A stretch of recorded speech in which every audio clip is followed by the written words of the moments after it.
presentation, what I thought I knew, I didn't. This trip was a classic case of the more you know, the more you don't. And I honestly came away with more questions from this trip than I have answers. So I thought I'd just share some. What? I thought I'd, sorry, Harriet. I thought I'd just share some of the parts that I found really interesting. And one of those parts was the Japanese economy. So the Japan I had imagined was certainly not the reality that we saw for the most part. I imagined when we traveled to Japan, I imagined to see a world that was driven by semiconductors and Toyota manufacturing and bullet trains and just this really fast-paced modern economy. But the reality is actually that the GDP and the economy has been stagnant for over 30 years. So for a little bit of history here, following World War II, the Allied forces occupied Japan for 7 years. And during this period, they significantly restructured the whole economy so that it moved towards more of a free market capitalist economy. And then this restructuring really laid the foundations for Japan, along with the population growth at the time, to really boom from about the 60s right through to the early 90s, until this extreme overconfidence bubble burst. And since then, Japan has really been struggling to recover. And as a result, the rest of the world has really had a chance, the rest of the Western world, sorry, has really had a chance to catch up in terms of economy. So another key part of this, as Kat mentioned, is that Japan has faced 30 years of stagnant wage growth. Now, there's a few cultural aspects we really need to understand here, and Kat really well alluded to it as well, that Japanese capitalism is not the same as Western capitalism. Japanese capitalism has a far more collective sort of nature. And so that story that Kat was telling about the businesses really being reluctant to increase their prices ultimately means that costs have continued to rise, but businesses have literally been squeezing their own margins without passing on that extra cost to the consumer, which is a concept that for Australia or economies like the US find extremely foreign. Like, we don't really see that in our Western society. We tend to see that costs just get passed on to the consumer. So from a actually tourism point perspective, in terms of visiting Japan, it means that going to things like restaurants and stuff in Japan is actually relatively cheap by comparison. So I wanted to do a little bit of a just overview of the balance of trade and the cost of living in Japan. So if you look at this map, it gives you an indication of Japan's net importers versus net exporters. So Japan itself is a net exporter, predominantly exporting cars, machinery, and electronics. Now, I think it would be a bit remiss of me to not mention the fact that Japan is actually facing a 24% US tariff rate, blanket rate, in July. So you can see there on the map that Japan is a net exporter to the US. So this would significantly also add on top of the impact of Japan's already flat economy. But the point I really want to make with this slide here is that food security in Japan is a huge concern. So Japan imports 94% of its base energy requirement, which translates to about 63% of its actual food. So if you look at the graph, if you draw your eyes to the graph below, you'll see that the Japanese yen to the US dollar over the last 15 years has actually almost halved in value. So the yen has become incredibly weak on a continual downward trend, which ultimately means that if the yen is weak and Japan is importing most of its food, then the cost of food has continued to rise, and ultimately the cost of living in Japan has continued to rise, which in an economy where the wages haven't risen, doesn't spell good things for the economy. So on top of the fact that economically Japan is facing some serious issues, we also look at the population demographics, and they, as Kat alluded to, are also not going so well. So we all sort of know that Japan is an aging and declining population. It's actually been declining since 2008. But I think this graph really gives a good explanation of what the impact of that's going to be over the next 30 years.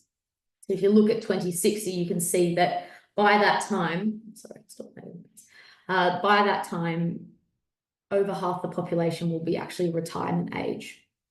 So this places a huge economic burden on the Japanese population.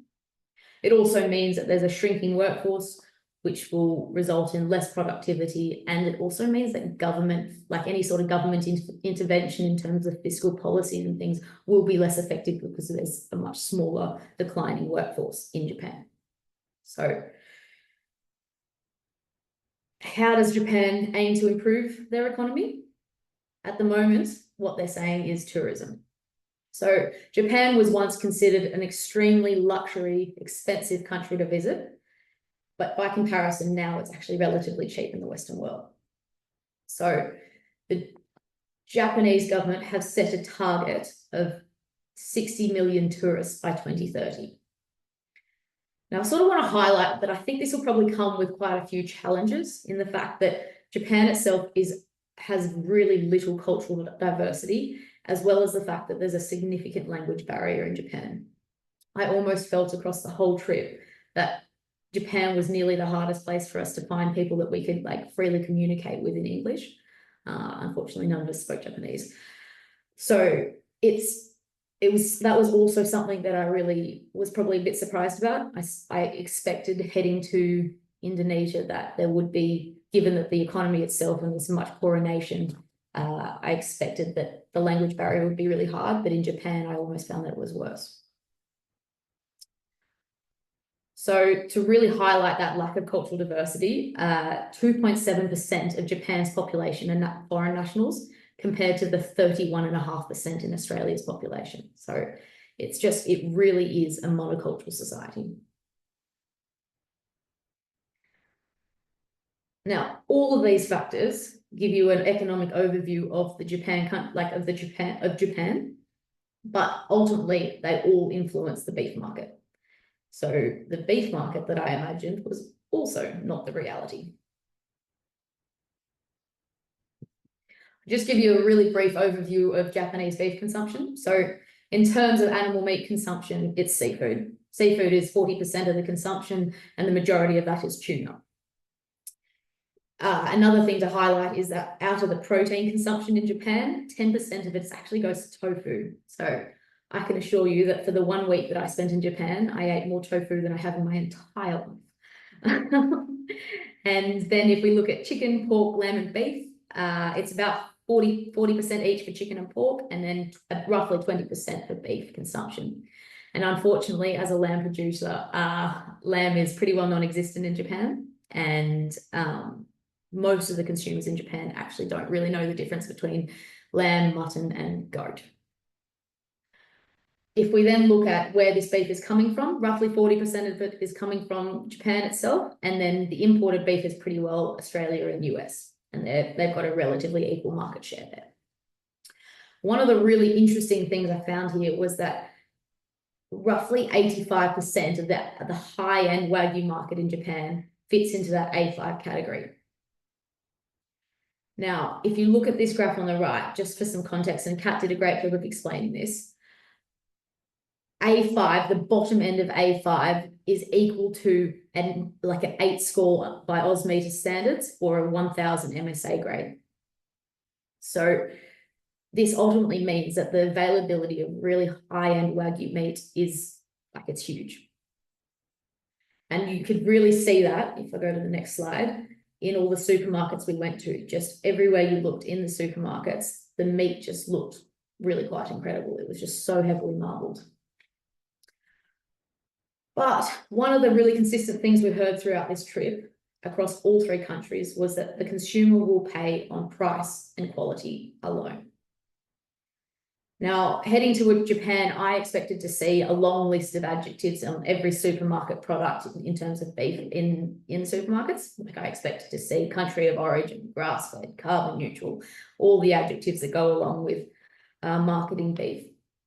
However, the reality is that in Japanese supermarkets compared to Australia and even probably Indonesian supermarkets, is that there is far less adjectives.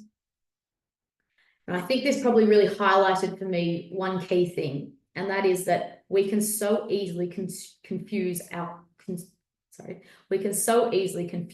customer with our consumers' needs. And the reality is that in Japan, the Japanese consumer is economically under a lot of pressure.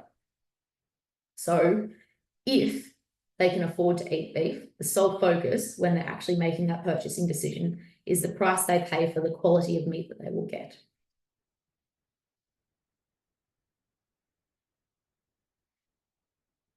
Now, some of the really interesting anecdotal commentary we got from the MLA embassy the embassy, the MLA office, and from Kenichi Kato, who I've definitely pronounced that wrong, but he was a Japanese butcher that we visited in Tokyo.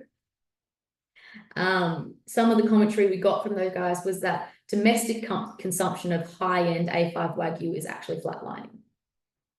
Now, you might be a little bit confused looking at this graph, and the data is actually showing that the consumption, the compounded annual growth rate of high-end Japanese beef is growing at a rate of 7% per annum.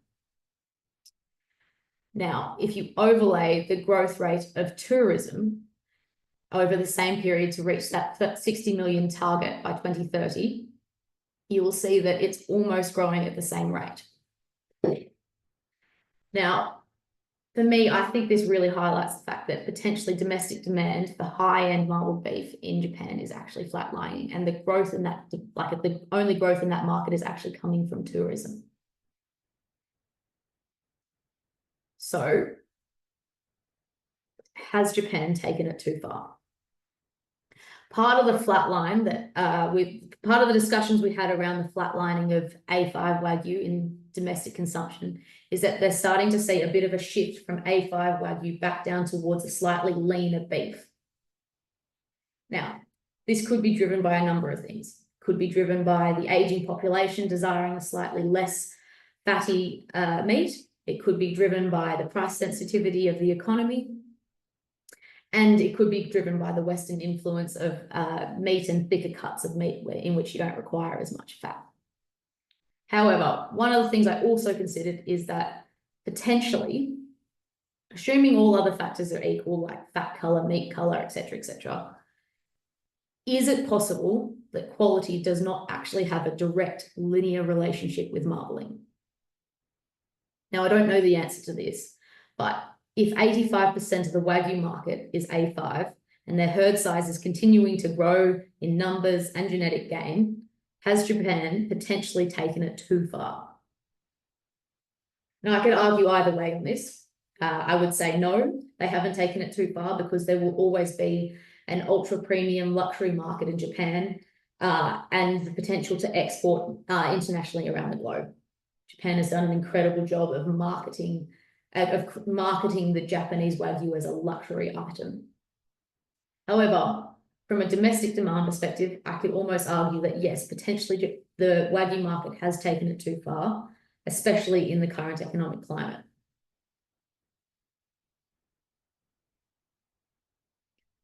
So unfortunately, I can't talk about the whole trip in 15 minutes, so I was just going to summarize up this little part. So from an economic perspective, I think Japan is facing some serious headwinds, and they have been for a long time. I don't necessarily think there's a huge amount of growth in the Japanese economy. From a Japanese Wagyu perspective, I think there will always be a market for the ultra premium products that they create. However, I think that they're almost reaching a tipping point of domestic consumption in Japan for that ultra premium product. And I think we're going to start to see much more export market from Japanese Wagyu, which would create competition in the market for Australian Wagyu. And I really don't know how that would play out, but it'd be interesting to see. And then from an Australian perspective, I think Australia is extremely well positioned to supply into their existing Japanese market that has incredible market access at around that A3, A4 level. However, I don't necessarily think that domestic consumption is going to increase. I think if we were to increase our exports into Japan, I think we'd be increasing it in a way from taking market share rather than an increasing demand, because it certainly wouldn't be coming from population growth in Japan. Anyway, the main thing I really wanted to highlight about this whole trip is that we must know our customer. If there was anything I learned from this trip, is that I didn't know much about this Japanese customer, and I certainly learned a lot from the opportunity to go and experience. the Japanese market. So I would really like to say a massive thank you to Kieran and the whole ICMJ committee for putting together such an incredible event or trip, and as well as to the sponsors, AAM, PC and MLA, for providing an absolutely unforgettable opportunity. And if anyone's thinking of applying next year, I absolutely recommend it. It was pretty incredible. So thank you. Thanks very much, Harriet. Cracking presentation. Is anyone got any questions for Harriet? I'll kick one off for you, Harriet. So we're seeing potentially increased tourism to Japan, and also an increased consumption of highly marbled Wagyu product. What are the specific marketing sort of strategies that are driving that consumption of Japanese A5 Wagyu? Like, what are they doing well, that the fact that all of these tourists from all over the world are consuming that product within that country? How are they conveying the tangible and intangible values of that product to potentially a first-time consumer? That's a good question, Kieran. I think it's got a lot to do with the increasing in grading.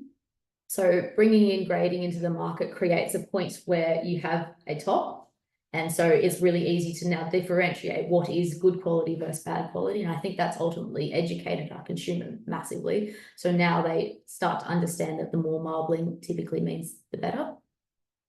And so Japan itself, I think partly it's got to do, the way they've managed to market it so well is the fact that they've done a very good job at maintaining the Japanese Wagyu status. They've done an incredible job at locking down their genetics, so that in the way that other countries can bring in their Wagyu, it's very well known that it comes from Japan. And they've really done a great job at attaching that to that country. And then the fact that to come and eat Japanese Wagyu, I think that's partly why they don't currently have a massive export market, is because only supplying Japanese Wagyu in Japan creates that scarcity, which people tend to be attracted to. So they go to Japan to try Japanese Wagyu because they can't try it anywhere else in the world. So it'll be really interesting to see how that market dynamic plays out if they do grow much further into the export market. But yeah, it'll be interesting to see. Couldn't really give you a full answer to that. That's sort of my thoughts.